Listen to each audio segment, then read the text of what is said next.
Welcome to A Well-Designed Business with your host, Luann Nigara. Luann has a lifetime of experience building a multi-million-dollar business with her husband and cousin, and she knows the challenges you face in your interior design business. Luann brings you real-life answers to your most pressing problems, as well as practical strategies to explode your interior design business. So, let's get to the business of interior design. Hi, welcome to another episode of A Well-Designed Business. I feel like I need a little drum roll here. I wish I had sound effects, maybe one day. Anyway, I have Claire Jefford with me today, and right now I know hundreds of the interior designers that are in the 3 different Facebook groups I'm in are cheering like crazy. We all know her from her design and her inspired leadership. But did you know that Claire came to interior design after a career in human resources and people management? In 2011, Claire found her way to interior design and started her own firm. And it's been her exceptional organizational skills combined with her drive that have contributed to her outstanding success of her fairly young business. And now, though, in addition to her interior design firm, she offers coaching and she teaches other designers how to duplicate her success. Claire has done many things well in her design career, but today, like always, we will try and focus on a particular superpower. And for Claire, it's been creating quality video content for her design firm. Claire's videos in particular have been a big reason for both the success of her firm and of her coaching business. And today, she's going to share some of her best tips with us about this subject. But before we start, I just want to share a tip with you about My Doma Studio, our show sponsor. Did you know that you don't have to settle for generic project management software? With My Doma Studio, you can customize everything to your design firm's brand. Think about how professional your emails, your contracts, your quotes will look when you communicate with your clients and vendors using My Doma Studio. Head over to www.mydomastudio.com/awelldesignedbusiness for your special offer because you are a podcast listener. All right, now let's get to the show and let me introduce you to Claire.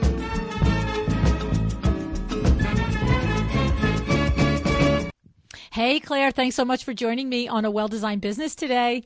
Hi, Luann. Thanks for having me. I know. I'm so excited. Me too. So it's funny because you and I know each other for many, many months in the Facebook group. We were in one Facebook group together, and then you started a Facebook group. I'm now going to go blank on the darn name of it. Interior Design Business Strategies, right? Yes. Yep. And so, and I have to just say, we're going to talk about a lot of things here, but right off the bat, you're accepting new members, right? People can come into that group, right? Yeah, because I should have checked with that off air before I asked you that.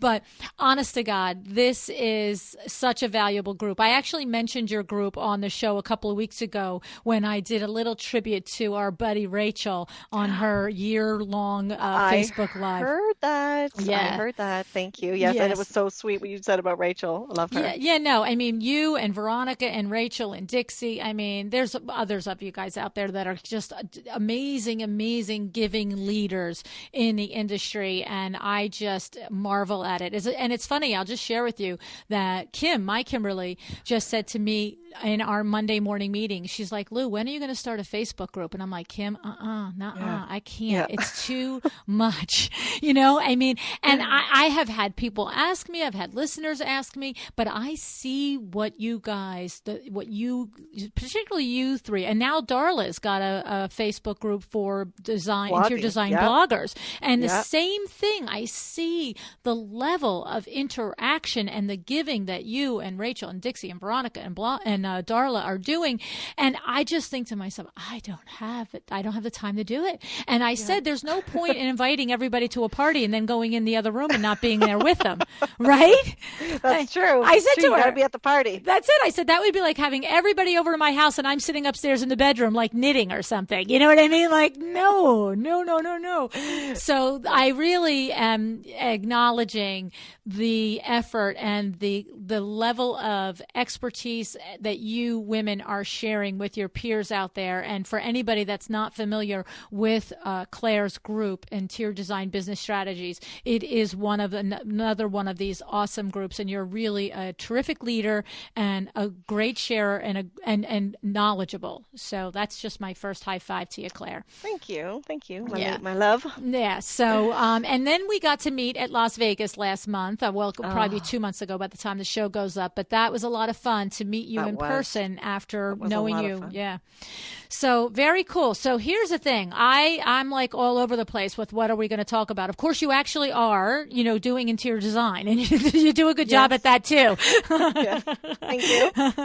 So, but one of the things that you have shared various ways through the information on your website and through different discussions that you've had in your Facebook Lives and so forth that I know about you is that you come from a corporate background and human resources in particular. And I have to say, whenever I first learned that, I don't know how I first came across that information, I thought to myself, that makes complete sense, because you really do bring the business aspect to everything that you do, whether it's in the group and sharing or it's your own interior design processes for running a project. It's very obvious to me that you're creative and all of those things, but everything starts with this is how we do it from a business standpoint. And so I think that's pretty cool, Claire. Yeah, thank you. So, I worked at, when I lived in England for 6 years, and I worked for Ford, the motor company, but at Ford Credit. So, I ended up being promoted from collections to HR. And in HR, it's all about processes. We all have to have processes for hiring people, firing people, if there's problems with staff or, anything, you name it, right? We get dumped with it all in the human resources department. So, so that for me was, really such a great experience to have that and now be able to use that and carry it on to my interior design business, which obviously is huge. The processes we talk about is in the group all the time. I mean, it's just so important to have those processes in place to understand, who your audience is and how to speak with people. And that's something else that HR was very good at in teaching me is, how to communicate with clients, with trades, because that's also so important as well. Yes, no, it's so, like I said, it's so clear because we talk about all the time to think about what it is that you bring, let's go like Fred Burns, right? He's always like, what's your only, and what are the things that you can put in your bio that speak to you?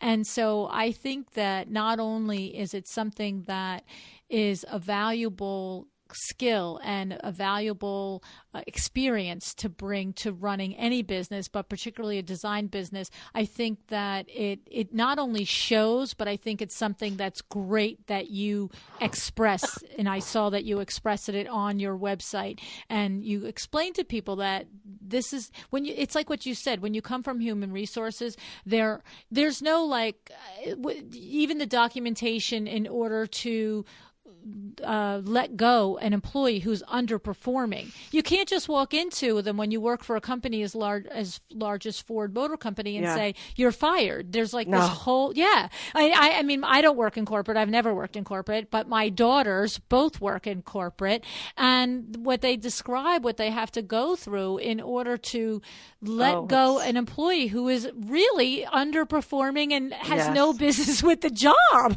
It is honestly a lot of red tape. It's a lot to go through. So you have to have all of your forms, all your processes. You have to check all those boxes and make sure you did all the right steps.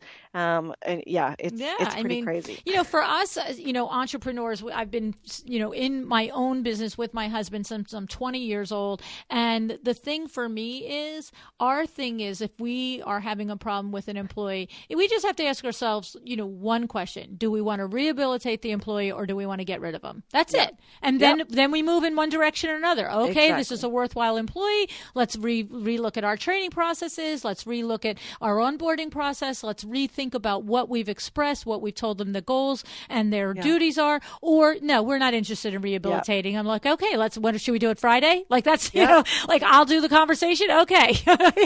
Yeah, exactly. Yeah, you have much more flexibility. Yes.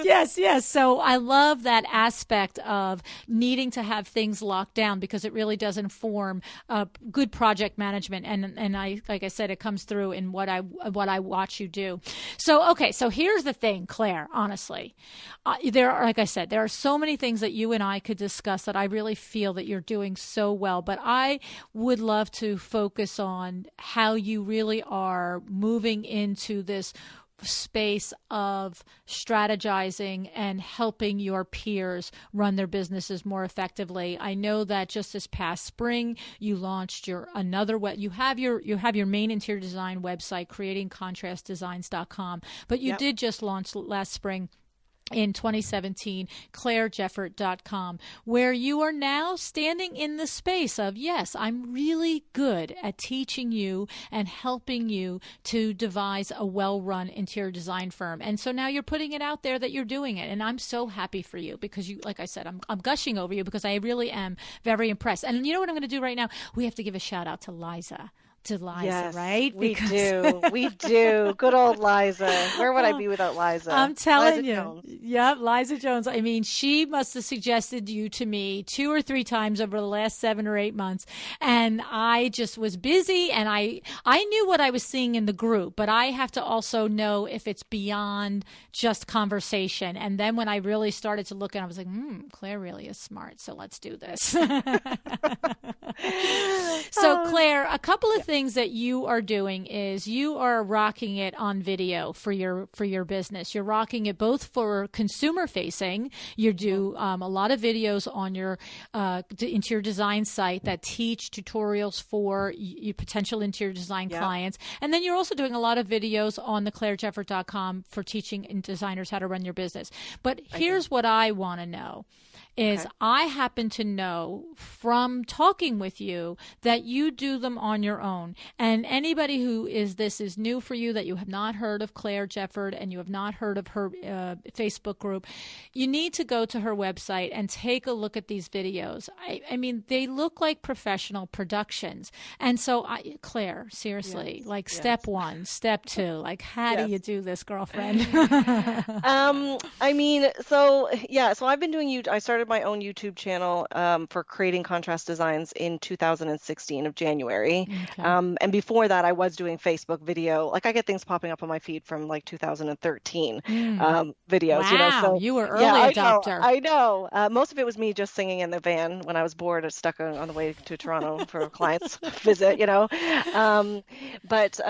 So basically, I started doing YouTube. I mean, the thing with YouTube. So this is kind of important just to talk about when we talk about video. Is there's a couple different things. One, when you're looking at Facebook Live, it's very different to YouTube. Mm-hmm. And it's not that one's necessarily better than the other. It just depends on what your goals are. So with Facebook Live, I mean, that's great because, you can literally hit the button, you go live and people can see you and you interact straight away. And it can be quite informal, quite casual, which is nice. When you do YouTube, the intent there is a little bit more, it needs to look a little more tailored, it needs to look a little more polished, the video. And the nice thing about what I like about YouTube is that people are intentionally going to YouTube to look at, how do I choose a backsplash tile? Or, how do I choose a paint color for my space? Or, what kind of hardwood should I look for? A hardwood looking tile, that's so popular right now. So people are intentionally going to YouTube. So that's just one thing I just want to really make that clear. So, again, I'm not saying one is more better than the other. It just depends how you want to run your business and who you want to get out in front of and where your audience is and what your goals are. So, and the second thing, so really it's just like we say, Luann, to people, for interior design, it's all about planning. So when you're going to do a video, you really have to be prepared. You have to know, like, okay, what is the goal of my video? What am I hoping to accomplish by posting this? Is this just a little bit of a, just keeping top of mind, just reminding people that I'm here and this is a project I'm working on? Are you teaching somebody something? Are you reviewing a product?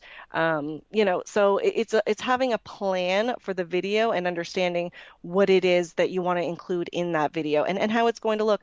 And the other thing is also making sure, how long is the video going to be? So some videos can be, 2 or 3 minutes. Other videos maybe 20 minutes. They may be, 15 minutes.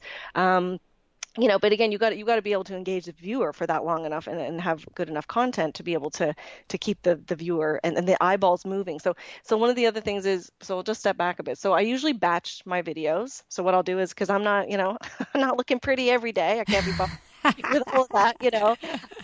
So what I do is I'll have my makeup done, I get my hair done, and I'll bring in my office and I'll have maybe like 4 different tops that I change out of, and I'll figure out exactly, I'll have all my tools. So if I'm talking about paint chips, I make sure I've got all the paint samples that I want. I have a flip chart that I use and I write on the flip chart, just real basic bullet points, just in case I kind of freeze and need to look over to that to remind myself what I'm talking about. Okay. And then I start filming, and I just basically just go through in terms of, okay, what is it that I want to talk about? Am I going to leave time here for an intro? What am I teaching people? What is the point of this? And then also, what is my call to action at the end of it? You always want to ask people, don't forget to subscribe to my channel, or, give me a thumbs up, or, hey, check out the description below.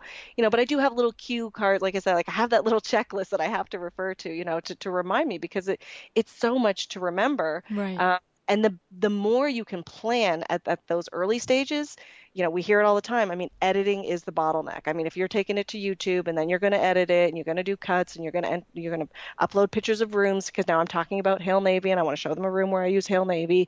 The more you can be prepared ahead of time and have all your slides ready even before you start editing and know what you're going to talk, or before you even start filming, that is really the key to making it a lot more enjoyable or less painful, depending on whether you're a half glass full or half glass empty kind of person. So, and I do all the editing. Now, I won't lie, I've recently just outsourced the process after that.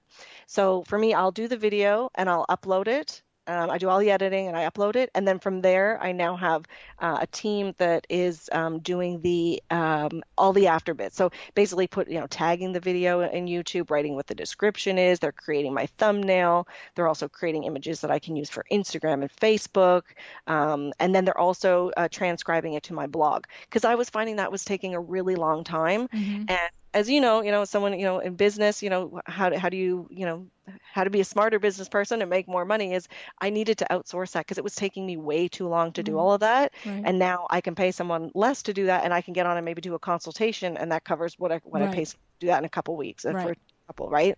So it's all in the planning. Okay. So now, honestly, I have 10 questions. Okay. So in all this content that you just gave us, first of all, let's just go back to the very top of what you were discussing in understanding what your goals are and the differences in the platforms of Facebook Live and YouTube. Okay. So talk just a little bit about that. So I feel like I understand a casual Facebook Live. I do. I understand, hey, I'm on my way to the tile store and I'm meeting a client, or yada, yada. But I feel like that some of your Facebook Lives are that they do fall into the criteria that you describe for YouTube, that they are more content driven, that they're more professional, they're more organized, and they're not a fly by the seat of your pants sort of presentation. So are you just saying, well, that just happens to be a coincidence on some of those, Luann, or am I mistaking possibly your Facebook Lives in the designer group where you're teaching, and you're saying that your Facebook Lives, because I don't watch your Facebook Lives in your consumer facing group. So are you saying there you're a little bit more casual, but your YouTubes for your consumer are buttons up and well produced? Yes, that's what I'm saying. Okay. So I'll still do like a video, so I think what's important too is so if you're doing a Facebook Live video, someone might think well, how can you do a tutorial on Facebook Live?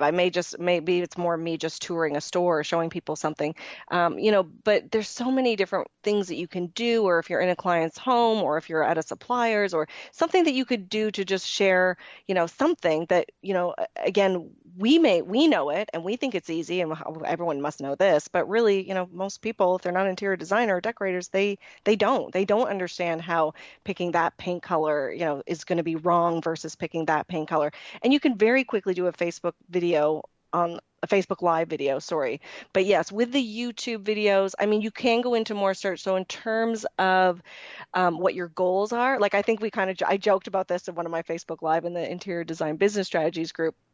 I did, I initially thought like I was going to start YouTube, and Rebecca Robeson, she's a big YouTuber and she's been on for years. I thought, oh, I'm going to look out Rebecca, I'm coming.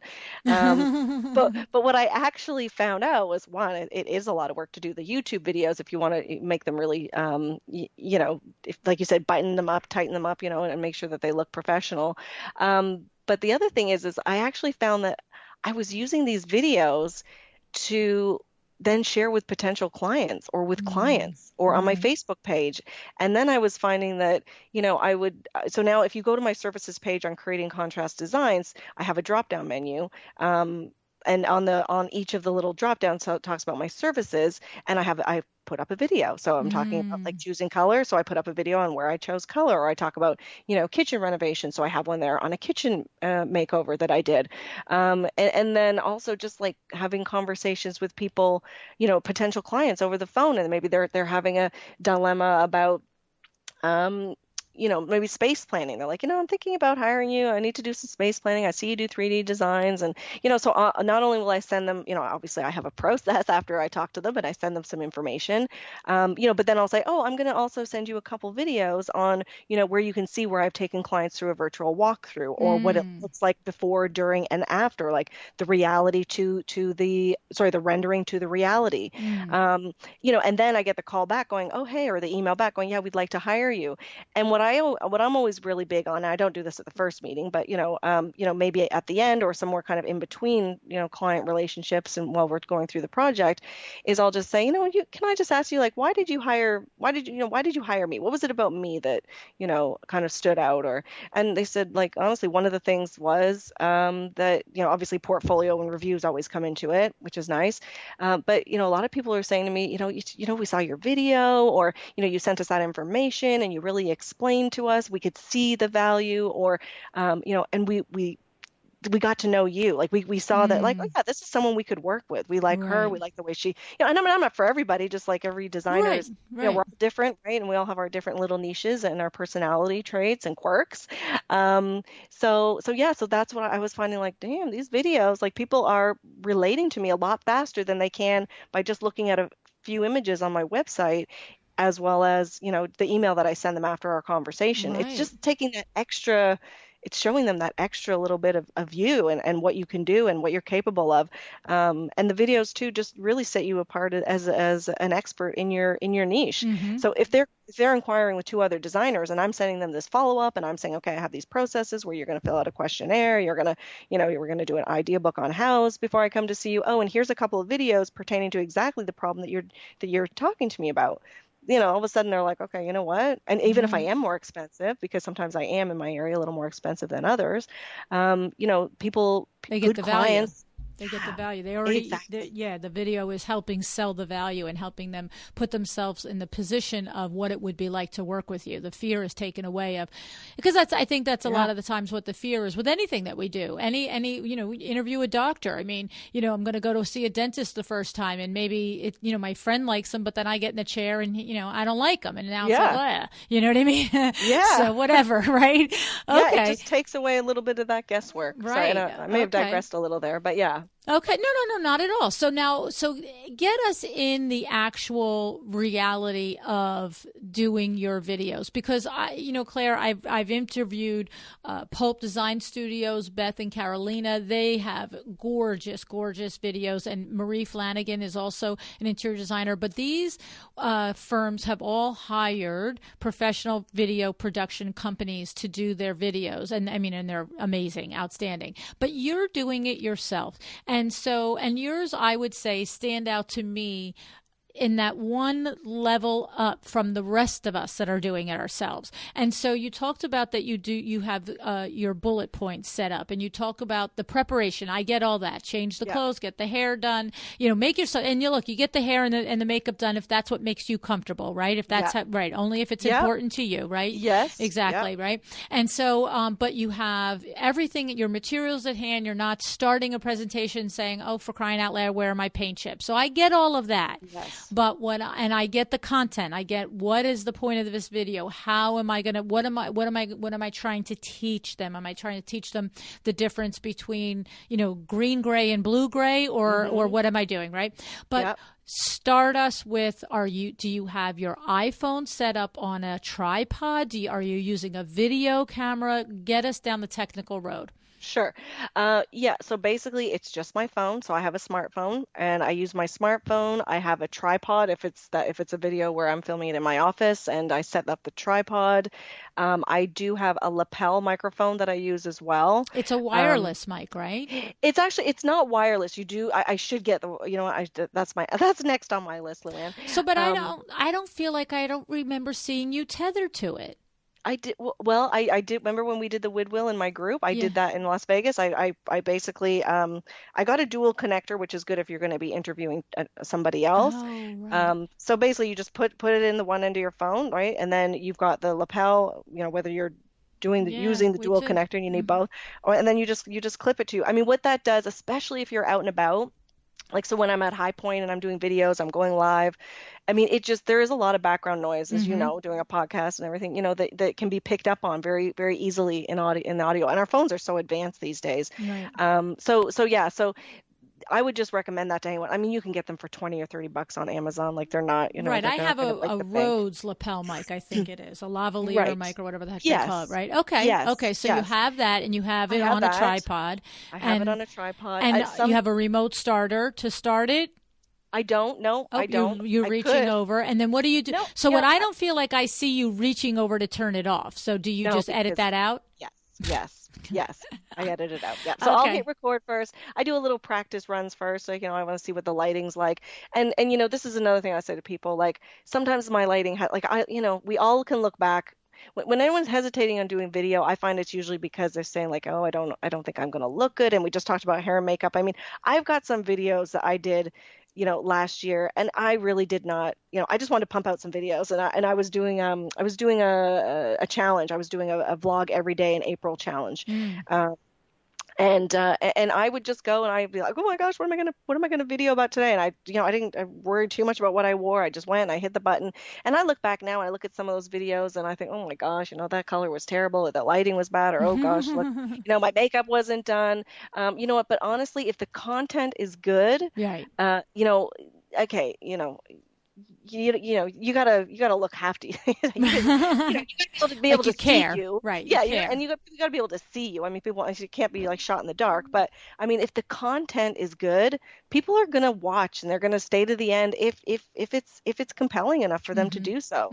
So So I think a lot of times people also get really caught up in thinking, do I need to have a DSLR? And I know you've interviewed Linda Holt. I had her on my YouTube. I did an interview with her, and she even said she did away with her DSLR. Yeah. And she said she just uses her phone now for all of her photography. Even. Right. That's right. Exactly right. I remember that now. Right. Yes. So these phones have come so far that, you don't need a big fancy setup. So if that's what's holding you back, it's just an excuse. I'll tell you that right now. You just got to hit the button.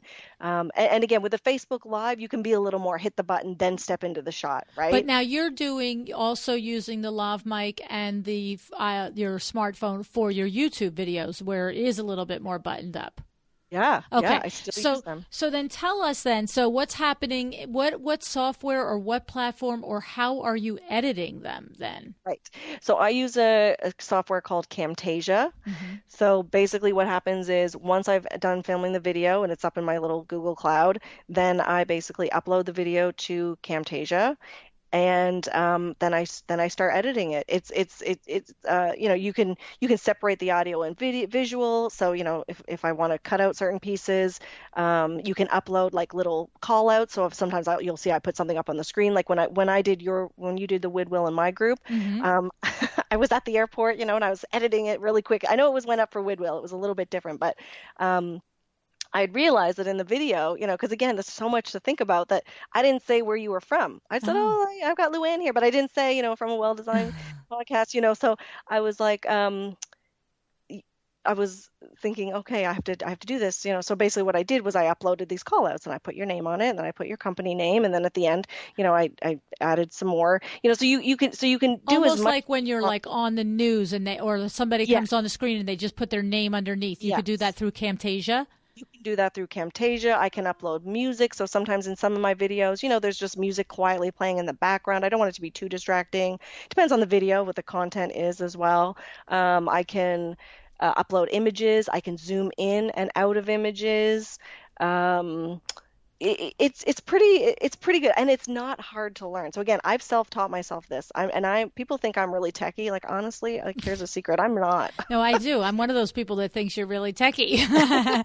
So the I just zoom live in on and zoom out, you're doing in editing, post-production in Camtasia? Yes, for most of it, yes. I That's don't really zoom amazing. in with my phone because I can't, because I'm not on the other end of my phone to do Right, right. it. So I do that afterwards, and even with an image. So if I'm talking about, like I say, if I'm talking about a kitchen, then I upload an image of the kitchen, and then I will like zoom. I can zoom it from left to right. I can zoom it from bottom to top, down. However I want it to look. Right. I can zoom in and I can zoom out. There's a lot of different things that you can do. And it's really powerful. I can increase the audio. So sometimes when I film, I think, oh, my audio didn't sound so good. But when I'm in Camtasia, I can volume up. I can hit the volume up button and I can make it louder. Wow. Right. So And there's a then lot of things. what Yeah. about the like the beginning where you might I feel like, and I might be mistaken, but I feel like I know that you have some videos. The one video that I really liked was your 2016 year in review. I thought Oh, that right. was very well done. And what basically, for all of you who are running, jogging, doing laundry and don't know right now, but go to her website and see it after the fact. And that's on the contrasting design, creating contrasting design website, because it's consumer facing. But what Claire did was she basically took however many projects, I don't know. a lot. Yeah, it was a lot. Yeah. And basically did the before and after of, say, a dozen projects. And it was so effective. And you have graphics on it that says before and then a graphic that says after. Or the one project you split screen and you had dining room turned into a kitchen and you had the picture of the dining room on the left and the graphics on the right. And then the next shot was an amazing kitchen. I was like, whoa. So, Thank you. so the thing is, in that sort of video, Claire, you are combining a moving video with you're basically making a moving video out of still pictures. Yeah, that video, I was never in that video. No, So that was won't all actually pictures. You only see pictures of me in the video, because that's another thing. You really need to put yourself in a video at the front and at the end, if you're not even going to be in it. Mm-hmm. So that's another thing too, because a lot of people get really caught up in like, do I have to be in every video? Like you don't. You absolutely don't. And again, it depends where you want to use that video. So for me, the review video, and that's the second one I've done. I did one last year as well. I mean, those now live on my services page of my website. So as soon as you go up to creatingcontrastdesigns.com and you go to the services page, you'll see that living there. And it is, again, it's just such a fabulous tool, because people can see I do window treatments and I do recovering of furniture and I do 3D designs and I do kitchen, or I do just color console. So it goes through. Now, like is the that whole, through Camtasia also? that, yeah, So absolutely. you're taking fabrics, listen to me. You're taking photographs that you have on your desktop and uploading them into Camtasia and then just putting them there in the order. And then Camtasia is making it look like a moving video. Yes, Wow. because I upload them and then I might pan across and then it goes into the next. You can have it fade in, fade out. You can have it flip around. I don't want it to be too distracting for people. Right. And yeah, it's as I said, like I'm not even in that video. It's just Right. showing my work. So that's a great thing to be able to show clients and say, hey, here's a year in review video. You can see all the type of work that I do. And then I don't even know how long that video is. Maybe 3 minutes. Mm-hmm. And actually, those videos are easier than the ones than Right. doing ones that I'm in, right? Right. Because then I'm more, I always add bloopers usually if I can Oh at my the end of God, my that's videos. adorable. I thought that was hysterical that you put the bloopers in. And okay, so I was going to wait to ask that, but as long as you Okay. brought it up. So the thing is, now you're in your videoing. I don't think that's a verb yet, but you're making a video in real time on your smartphone, and you have a blooper. And so you stop and then you start again. I do the same Yeah. thing when I'm recording the intro and the outro on the podcast. I just stop and I just start saying it again, and then we Yep. cut it out. But the thing is, you're telling me that you're cutting that out in the middle wherever it's showing up on the video, and you're able to save it somehow on Camtasia and then Yes. splice it back onto the back Yes. end? Exactly. So Oh that's what I my do. God. I cut it out and then I just slide it over and I slide it right to the end of the video. And then I just at the end I just put them all together. That's And fun. That's fun. there's usually a few. Yeah, So it's that's why I don't funny. want but yeah, thank you. And a lot of people and you know why I do it? Because oh my gosh, I have a little chipmunk coming into my office. um, because I love watching bloopers. You know when I there's a know. show on and then there's the Yes. bloopers at the end and you're just like, Yes. oh, this is so exciting. I know. Um, I always so say I'm going to do it on my show too, but I have not gotten to the point where it's just like another chore, another it thing. is. And so Yeah. I'm just like, oh, whatever. But okay, so let me ask you a question. The reality of working within this Camtasia. So you've said that you're not a tech person.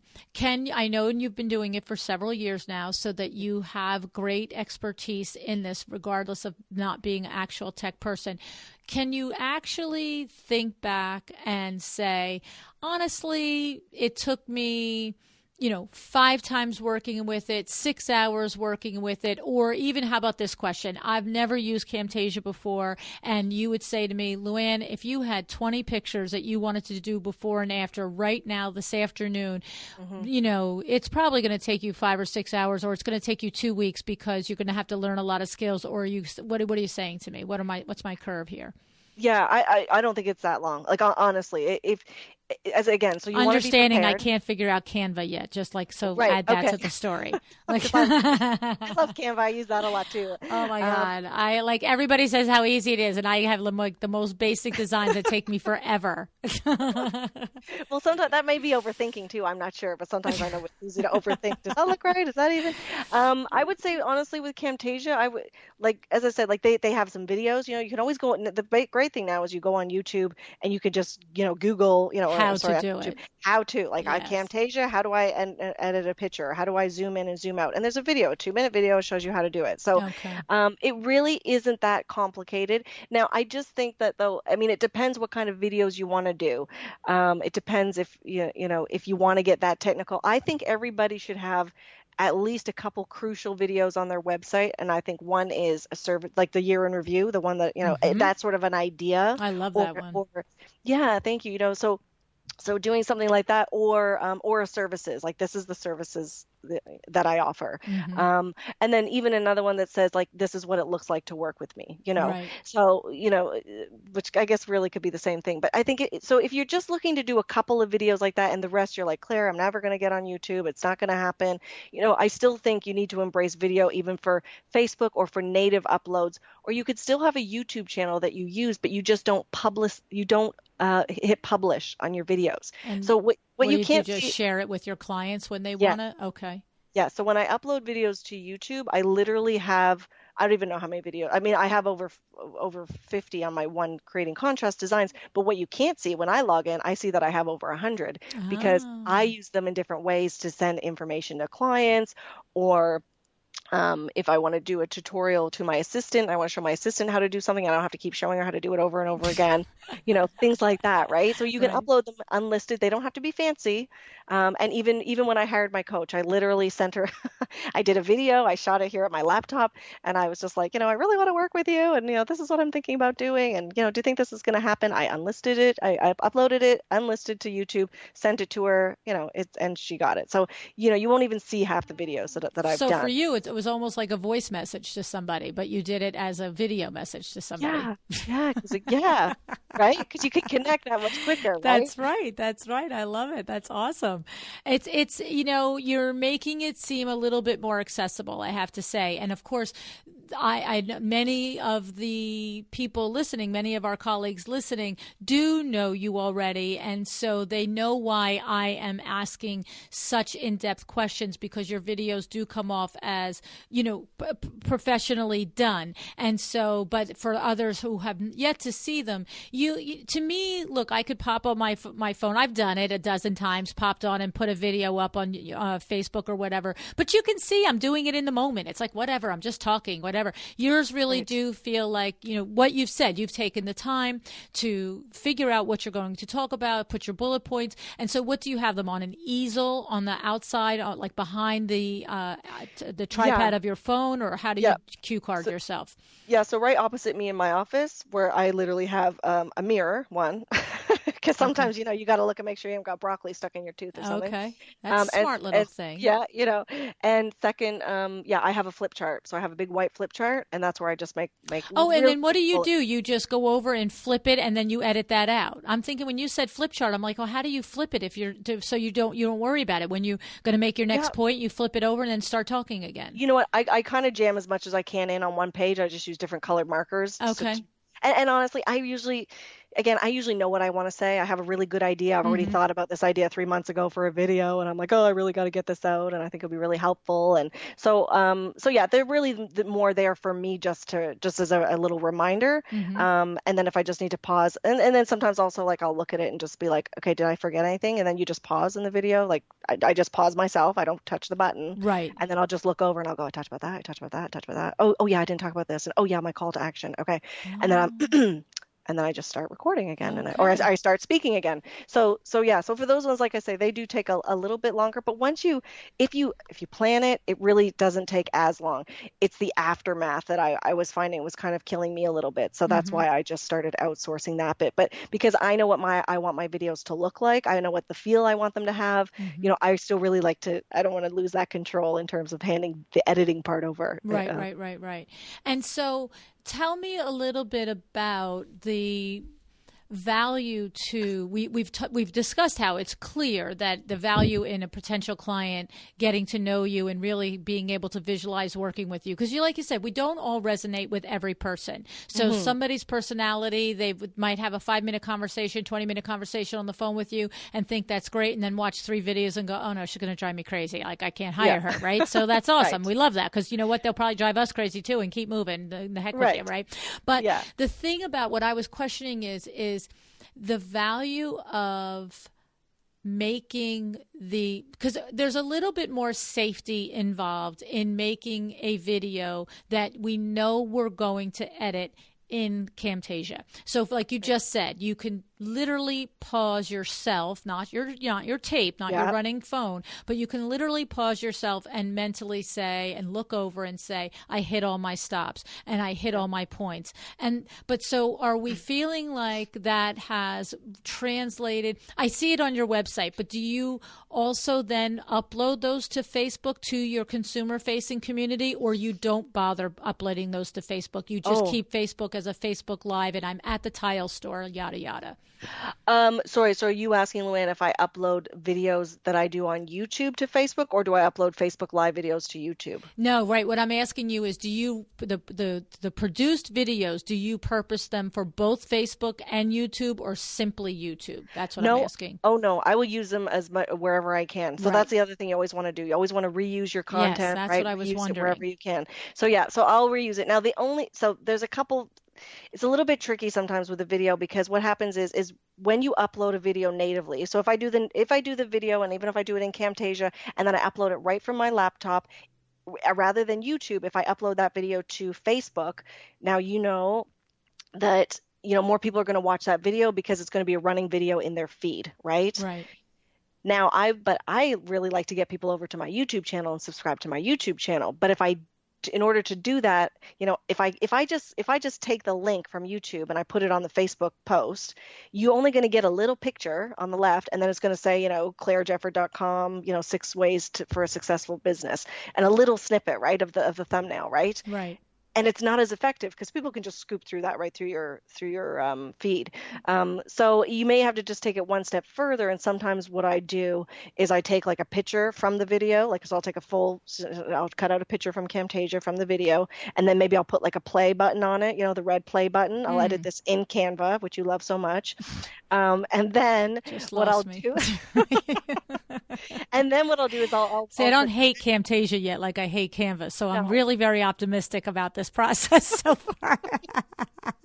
It's honestly, this is taking it a little bit one step because I want people to my YouTube channel. So because people are going to see that picture and then they'll see the play button. They'll be like, oh, this is a video. Oh, but I can't play it here. Oh, I have to click that. And I put the link in the description above.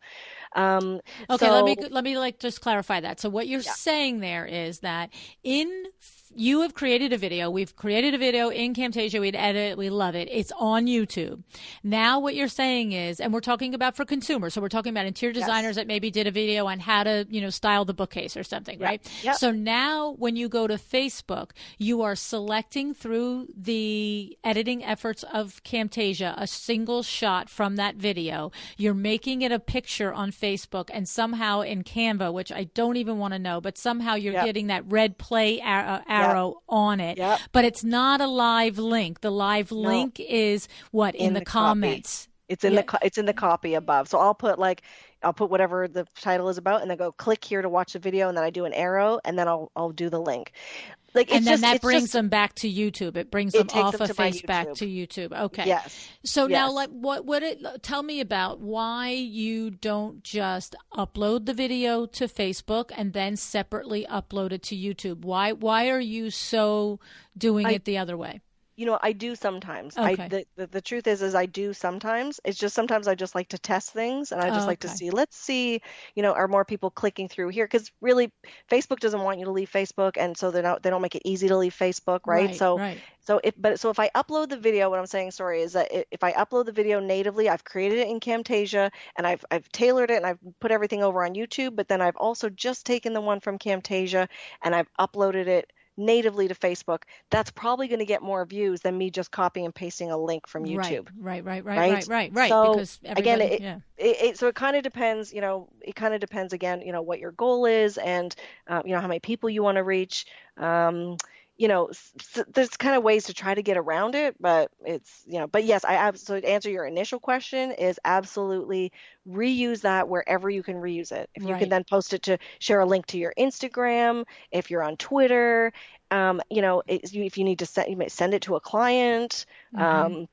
And then even 6 months later, this is what I should do more. We probably all should, reuse the content, dig it up, Throwback Thursday. Remember what this is one of my first Facebook videos or my first YouTube video, because we forget that, we may have done content a year ago, but now we have a bunch of new followers or we've had new clients and they've never been exposed to this great stuff that you did before. Good point. Okay. So I just wondered about because I know that Facebook Live prefers and gives more love to Facebook Lives than it does to videos, but you still is value if you've taken the time, effort, and to create a video and edit it, you still are on board with put it up to Facebook. Of course. Yes. Now, what you could do, this is what you could do as well. You could either hop on a Facebook story, the stories that are similar to Instagram. So you could either do that, or you could do the Facebook Live. I could pop in, and now I'm thinking, why don't I do this more, Luann? But I could pop in and go, hey, I'm just posted a new video on my YouTube channel. Are you wondering about how to, choose that paint color or what size area rug to choose? Right. Then, go and click the link in the, whether you want to put it in your copy, whether you want to put it above in the description or your post, and really go in and do that quick Facebook Live and then say, encourage people to ask questions in this post or on YouTube. That's another great thing to do, right? So if most people are going to see your Facebook Live video, then why not direct them to your blog or to another video or to your website that way? Okay. Okay. Oh my goodness. It's a lot. It is a lot. It is a lot. And I don't even do all of this. Right. You can't do it all the time for every single thing. It's, because at some point we got to work. Right, right. Well, that's what I struggle with mostly. It's by the time I get the podcast out every week and then I learn all these amazing other things from people like yourself. It's like, oh no, I have to actually go sell some window treatments tomorrow. I can't play with Camtasia. I can't try to figure out Canva tomorrow. That's it. And it's like, I keep saying, when I did the tribute to Rachel, because it truly amazes me what she has done, the dedication that it takes to do a Facebook Live every single day for a year.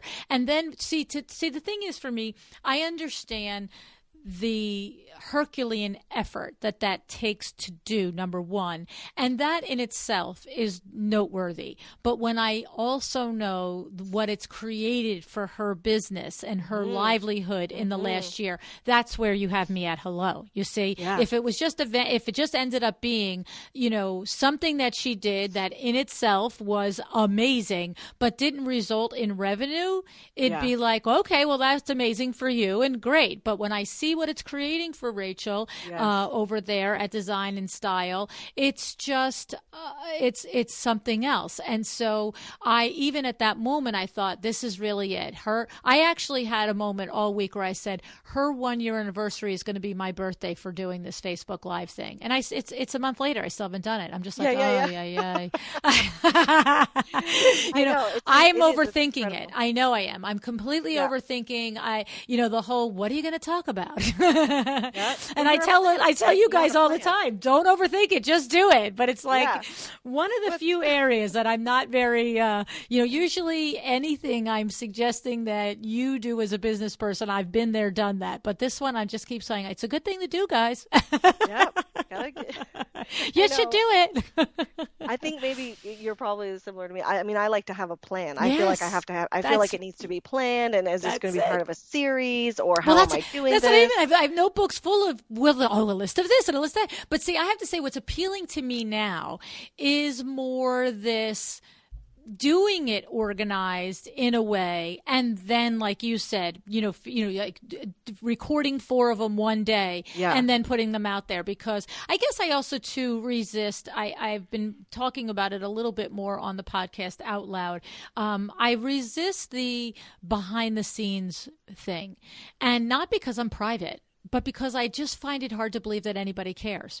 And so, so that's what I feel like the Facebook Live and the stories and the Instagram stories, I'm between my own instincts on it and what I've been learning from various guests on the show, is that the point of those is to share with your friends and colleagues and potential consumers about the backside of your business. And I just always go, who cares about the backside of my business? So whereas the other side, Luann, Claire said, sit down and make 4 videos in a day. And Doreen Van Dam said the same thing on a Power Talk Friday. I heard that, Yep. She's like, she does 6 in a day, blah, blah, blah. And to me, I can wrap my brain around that more, because I feel like at the end of that, I'm going to have taught you 6 amazing lessons. Whereas if I could do a Facebook Live every day, I'm like, well, what did I teach you? Did I teach you anything? Are you sure? Like, I don't know. Right. You know what I mean? Like, I feel like I could have fun with you in person all day, every day. You know what I mean? Like, let's go for it. But I'm like, am I going to be here on video having fun and you think it's fun and you're not with me? Like, I don't know. It is fun. Honestly, I mean, again, it just depends, if you, I think at the end of the day, I mean, we all know video is where it's at. Like, it's not where we're going. That's the problem. I know that. Yes, we have to do it. It's where we're at. So, as long as you can people can plan and you can see the value and you can just get over it in terms of just hitting that button, knowing that it's not going to be perfect the first time. It's never going to be perfect. I mean, it's never going to be 100% perfect, but that's why you always look back and you go, okay, I could improve on this, or the lighting wasn't so great here, or, I need to pause. I have to learn to pause more, because in case you didn't notice, I like to talk a lot. So when I don't pause a lot and then I'm trying to find a break in the video where I can actually pause it and edit it to cut, because I said something else I didn't things sounded good. Right. I'm still teaching myself that, right? So Yes. there's nothing's ever going to be perfect. And the best part about that is that guess what? No one else is. Yes. So when you're not perfect, like that's why I get a lot of emails from people after saying like, I loved your bloopers, or I went Yes. on one Facebook Live just before my sister was getting married. That it was about a year ago at this time actually. And I was talking about, losing weight. I'm like, I was there and I was in my sweats, and I said, listen, like I've got to lose like 10 pounds. Like I just feel really lethargic and blah, blah, blah. And I can't tell you, not only the comments that I got on the post, but the emails I got privately from people afterwards, like I just going like, remember that. I remember oh, not necessarily, I don't know that I remember that exact one, but I remember when you came on and started telling everybody that, or started talking about that you were going to lose X amount of pounds and this is how you were going to do it. And you were yeah. really committing to it. And what's funny, Claire, is that when I was looking at a lot of your videos today, I thought to myself, my goodness, I hadn't paid attention because I didn't think you were overweight to begin with. I was like, she's not, she looks gorgeous. You know what I mean? You look, terrific. Right. And then when I looked at when I was on your website today, looking at your videos, I was like, wow, she did lose a lot of weight. Like, you know what I mean? Yeah, you I think really I did. think I put most of it back on now. No. That's Yeah. but my But you point shared is it that and people responded, is what you're saying. exactly, Yeah. exactly. So that's what I'm saying. So I'm saying that, when you're not perfect, you're going to be relatable, and people are going to be able to relate to you, connect with you quicker. If you just put yourself out there and be like, hey, you know what, this isn't perfect, but this is where I'm at right now, or this is what I'm doing, and and you could mix up the videos too. Again, especially on live, you could do some personal. You can talk a little bit more about personal. Maybe it doesn't always have to be business. Just like they say that with your Instagram feed and your blog and your Right. Facebook, like throw in some personal stuff sometimes. Mm-hmm. So, but I just want to mention that the one thing with YouTube that I think is important to note is that um, it is evergreen. So, we hear this term evergreen. So what happened, like I posted a video 60 months ago, and, maybe last week it got 50 more views. Maybe I got 2 more comments. Maybe I got 3 more signups Right. from it. It's like the podcast. It's there forever. Whereas Yes, Facebook, the feed is gone, and Instagram, the feed is gone. that's right. So, Right. so that's the And they really also say how it's like the number 1 or 2 search engine on the planet, right? number 2. Yep, Yeah. number 2. So now that I've started with my new business, for the interior design business strategist, and I'm helping other designers, what I'm realizing is that if I want to get also, if I ever want to get sponsored, YouTube videos or sponsored interviews, just like with the podcast, right? Now I can say, hey, look, this video's had 30,000 views, or overall I've had 250,000 views on YouTube, or, Right. and so that's something that you can't necessarily, it's different to Facebook Live, if you see what I Right. mean. Yes, I do. People, Yes. It has a and then, marketing value there. There's a body of yes, work that you can look to, and yes, not only for the marketing to earning and persuading potential clients to be interior design project clients, but, yep, a bigger, broader audience if you have desires for that to, gather a body of work. I like it. exactly. Because we hear a lot of people talking about affiliate links, right, on website. Like everyone wants to like have affiliate links On and their have blogs and on so their forth, blogs, right? so it's the same kind of deal, because like a sponsor is only good if you're going to approach a sponsor, they want to see your numbers. They want to That's know, right. how many comments are they getting? Is the engagement high? How many views are they getting? So if you do something like YouTube, you can, that you Right. can see that a lot more, and they're just continually evergreen. They're always gaining Right. views.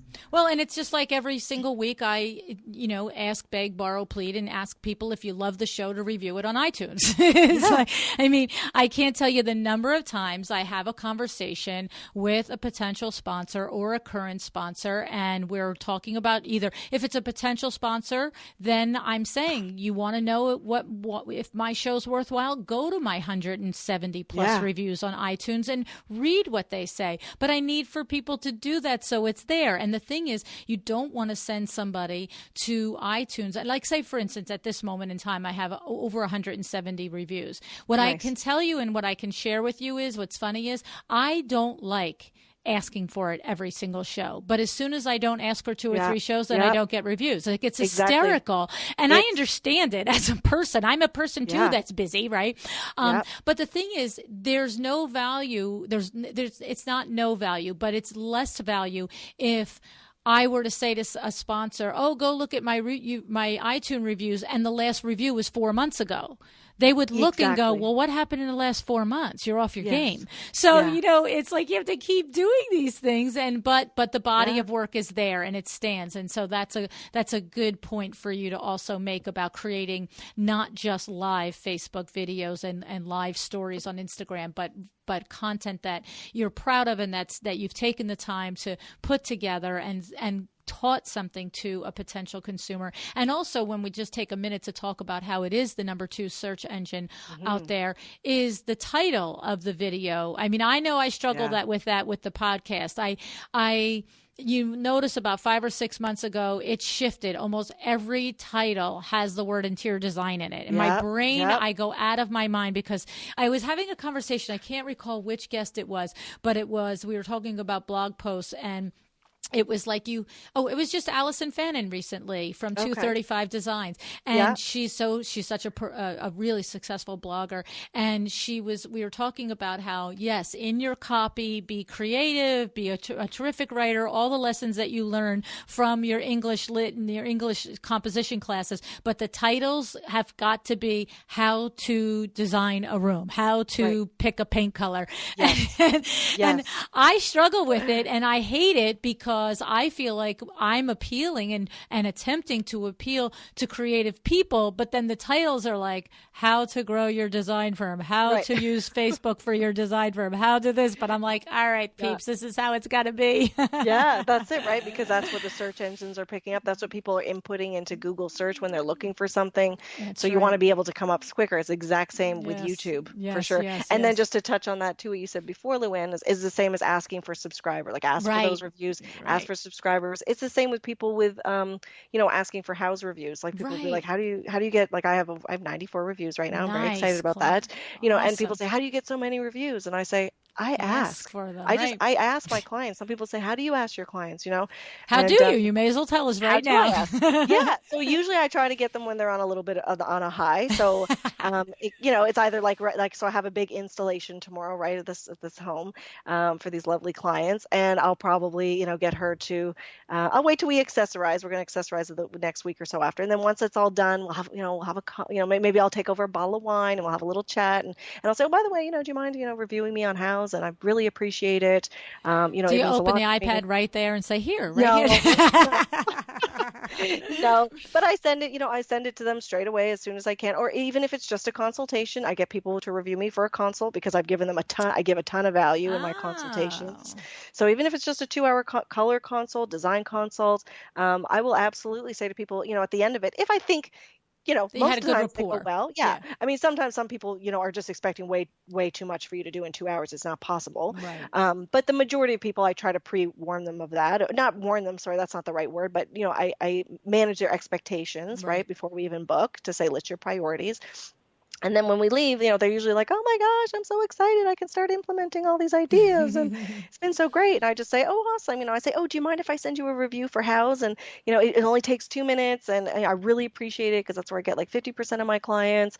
And they're just like, yeah, no problem. So, and then you send it. Like you have to do it then. Yeah. No, I love that. That's a great idea. And it's funny. I have used that analogy a couple of times when I'm reminding and asking for the iTunes reviews. I'm like, guys, it's just like you need reviews on House and Yelp and everything else and on your website and stuff. So you know what, Claire, I want to just wrap up with one final thing here is, we talked about before we started the show about advice for brand new interior designers on how to market their firm and when they don't have a portfolio. And I think I have an idea of how you will answer that question now, but let's just put it out there. So you are busy coaching interior designers, and I have new designers all the time ask me, how do I go about getting business when I don't have a portfolio yet? So talk to us a little bit about that. Okay, so one of the first things I did was I had a blog. So I did a blog because I didn't have anything to show of my own work, but I knew that I knew how to mix patterns. I knew how to choose paint color. I knew how to, I'd learned, obviously through schooling, how to put together, a room design, basic layouts. Here's what you start with, step one. So I think having like a blog that you can, show your knowledge and show, what you know, even if it's not your own work necessarily straight away. Secondly, obviously, video probably should have come before the blog, right? I was just going to say, I thought that's what you were going to say. Yeah. That should have been my first, but I'm just thinking back to what I did. What you did, right. 5 years ago, there wasn't, a ton of video happening. So, but somebody now could go straight to video and not even do the blog if they're not loving or being a writer. True. Now, well, I guess that's really the point, right? So if somebody's asking either you or me this question, we could start back with, well, are you more comfortable writing or more comfortable in video, right? Yes, exactly. And don't forget, though, the writing is still important if you want your website with your SEO, right? I mean, you can upload a video, but if you don't put any copy in there, then it may not get found on your website. So that's why it's kind of nice to have that copy there too. But and then in terms of building your portfolio, like I think we all just started with our own, either with your own home, your own house. A friend's, if you're helping out a friend, say, hey, do you mind if I photograph this afterwards? For me as well, I mean, it's word of mouth. Like, I just didn't shut up when I started my business. I would email, I not just email, but even physically, I wrote a letter and I took it to, all my friends. I took it around to family of friends, walked it around to my neighborhood. I put it in the little post boxes of the teachers at my kids' school. You did? You really did? I did. And what did you do? Just like an introductory letter? Hi, I'm Claire Jefford. I'm an interior designer. I said, like, I'm Claire Jefford. I just graduated from this program. These are the services that I provide. I'm really excited. I'm passionate about interior decorating and design. So if you're interested, or if you know someone that's interested, please, by all means, send them my way. Here's my contact info. I didn't even think at that time, I didn't even put a picture on it. Like, it was that basic. Right. It was so basic. But I literally said, like, you name it. Like, I sent it out to those people. Good for you. And I talk a lot. I've done my doctor's house. I did my dental office because I talked a lot in that chair. And then I did his house. And, so I think if you're passionate about something and you believe in what you can do, the confidence is going to come. I mean, that comes with experience, obviously. But if you love what you do, people will see that. And what better way to show people than in a video that you can do, regularly. But yeah, I think people definitely can see that. They can sense when someone loves what they do. I mean, if you really hate what you do, I mean, you know people that hate their jobs, right? Right. That lose their jobs. Like, so go I think, away. Take that negative bag of crap and go to the other side of the room.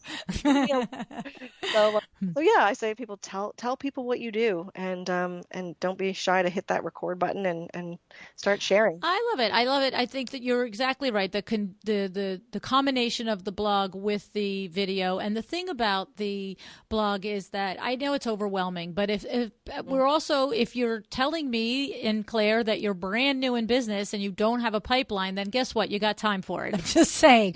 Exactly. Right. And instead of sitting and wondering and wishing how, this is exactly two truly great ideas to start to launch your business. Actually, three. The telling everybody but what I love about the blog post and the video posts are that you don't have to do a blog post on a project that you did. 5 years from now, 2 years from now, you might have a post every other month on projects that you've done. But to your point, you can just talk about your expertise. How, I saw the one video that you did where you used the Sarah Richardson Cravat fabric book, and you propped the book up, and then you opened up the samples of the different pages of the fabrics, and you're like, okay, this paint goes with this one, this gray goes with this one, and you're just showing people, and a brand new interior designer can do that. Just show people that who's good at this. And I don't know how new she is in business, but Kimberly K Interiors on Instagram. She's a riot. I love her. She does. You have to watch. You have to find her videos. Okay. She does these speed videos where she puts it at however many times speed, and she'll just accessorize a little vignette real quick. And she's adorable. I love her. She's hysterical. I love that idea. Yeah. Can you do that in Camtasia? Yep, you can clip the speed up, you can make it No. faster, you can make it slower. Yeah, and And sometimes your voice goes funny too. So I've done that in a couple videos where I'm just like, and yeah, I well, sound like a what's funny, chipmunk, what Kimberly does is she doesn't do voice. And what I have to just shout her out because she's adorable. Yeah, What she yeah, does is she'll run around like all around the bed and like she's making a bed. One video was all about how she made a bed and put pillows up. I mean, that's what I'm yeah, trying to say. It's just yeah, basically that. I yeah, notice her, okay? I know because she's yeah. adorable, right? But what'll happen is when she runs from one side of the bed to the other, she'll stop at the camera and like make this crazy face and then go to the other side. Right, right, right. She's a riot. Well, she's showing her personality, That's right? it. That's it. Yeah, It's exactly it. exactly. I love her. I So love it. I'm gonna have to check her out. yes, you definitely have to do. She's a ton of fun. I'm gonna have to get her on the show. So, but I mean, so I think those are really three great actionable tips is to just put some blog content out there, not only to show your expertise to potential clients, and then also to build your SEO traffic, but to then to create how-to video series and show your expertise, and then of course tell everybody you know that what you're. I mean, that's really something. You're going around and put it in your kids' teachers' cubbies and all your neighbors, and that's really good. There's nothing I didn't do honestly when I started my business. Good for you. I wanted to make it work. Good I for had to you. make it work. Good for you, Claire. No, well, and you know what? It's only 5 or 6 years. You have this huge, yeah. Yeah, 6 years. Yeah. It's a lot. You've accomplished a lot. I admire you very much, and I love, being in the group with you. And I'm thankful to you that you have me in the group there with everybody because it's just a lot of fun. Yeah. Oh, ditto, lady. Yeah. So, all righty. Well, thanks so much for. Oh, wait, time out. I'm not done. We have to tell them a couple of things. There's some. Yeah. There's more. There's more. There's more. So here's the thing. I didn't know this before we started talking, but I did know I wanted to pull apart all this video and how you do it. And what I learned, everybody, is that Claire is launching a course on video. It's going to be 6, 7, 8 modules. It's not completely set up yet, but she's in the midst because we're recording ahead of time, okay? Yep. But it is going to be available, and it's going to be the who, what, when, where, how, why of actually doing this. So it's very much like what I just grilled her on, except that it's going to be loaded with downloads and videos and tutorials on exactly how to do this. And so this course will be for sale. I don't know when Claire, at the time of recording, doesn't know the release date, and I don't know the release date of this podcast, but we're going to do our best to time it, to coordinate it. But it will be, for all intents purposes, it's the fall of 2017. That much we know. Yes. And there will be a period where the course is at a lower price before it goes to a higher price. So the second you hear about it, if you're interested in it, I need you to understand that that's the lowest price it'll ever be, and jump right on and get onto it. And then the other two things that I want to mention is that you can hear how smart and how giving and how knowledgeable that Claire is, that she also, in her clairejefford.com site, where she is helping you guys strategize your business for more profitability and to grow your marketing, she does a Pick My Brain video call for $350 and a Shadow Me on site if you happen to be in Canada to learn how to go through the process of a project for $450. And of course, this is in 2017. If you're hearing this in 2020, God knows, no bets there. It's all bets are off. So we're in the fall of 2017. So these are some great resources available to you guys out there if you are looking for some more in-depth conversation or more in-depth information on how to market your business through video. I mean, Claire has a ton of other options and ways that she teaches you too. But, and of course, you can be part of the Interior Design Business Strategies Facebook group. Yes. Awesome. Yeah, for sure. Now, I'll just say with the group, when you do apply to the group there, I do ask a few questions because I do verify. I ask to add your website. If you're a student, then I just ask people, just let me know when I contact them. And I even ask to see their, see that they're actually a student. Yes. So I'm pretty diligent in doing that. So it may take a little bit, so if it's a few days to approve you, we try to get through them as quick as we can, but we usually have 100 requests in at any point that we're going through. And I usually try to just nail them out, but Yeah, no. I mean, it's a great group, and I'm glad that you do that. You need to do that because one of the things that happens in your group is there's a lot of sharing of legitimate challenges and strategies that you're facing, all of you, with your clients. And so I applaud you for doing that diligence on it, because the designers need to feel free to be able to talk freely about the challenges in there, because what we say between ourselves I don't care what industry you are. I mean, you can have, like, I use a dentist, we both use the dentist analogy today for whatever reason, right? But I mean, your dentist could be amazing. If you think at a cocktail party he doesn't complain about you to other dentists, you're out of your mind. Of course he does. You know what I'm saying? So it doesn't mean he doesn't love and value you as a patient. It doesn't mean when we, commiserate with each other about our particular clients that we don't love and value them and what they do and bring and enable and afford us. But you do need a space to do it, to talk about it, and to get it out so you can go and be nice again, right? Yeah, exactly. And it's also nice to know that you're not alone, right? So there's other people saying, "Oh, that happened to me too," or "Oh, yes," and there's so much sharing in there, so much support, and I love it. I call it my tribe, and I'm just so happy. No, I know. I really applaud you, and that's why I know that I'm not ready to take it on yet, because it's like everything else I do. When I do it, I will do it the very best I can. I'm not doing it halfway. So, same as. That's it. So, all righty, lady. Well, thank you so much. I can't wait to see you again in person. I love and adore you. Oh, well, ditto. Are you going to High Point? I'm not doing High Point in the fall. I'm going to America's Mart for fall design. And then Kravet has said, well, first of all, I'm going to What's Next in New York. That might be done by the time this show comes out. And I'm going to the opening of the Kravet showroom in Philadelphia, October 4th. So this show may be out before that. And then Kravet is talking about having me at High Point in the spring. So they've sort of said, don't schedule anything. We're not, 100% decided what the plan is, but they're like, we think we want your booty in High Point in the spring. So, well, that's awesome. I hope to see you sometime very soon, Luann, because it was great to meet you the first time. I still remember you on the other side of the glass at that Wynn Hotel in Las Vegas. And I was like, I know, that was so much fun. Yep. All righty, Claire. Have a great day. Thank you. Thank you, Luann.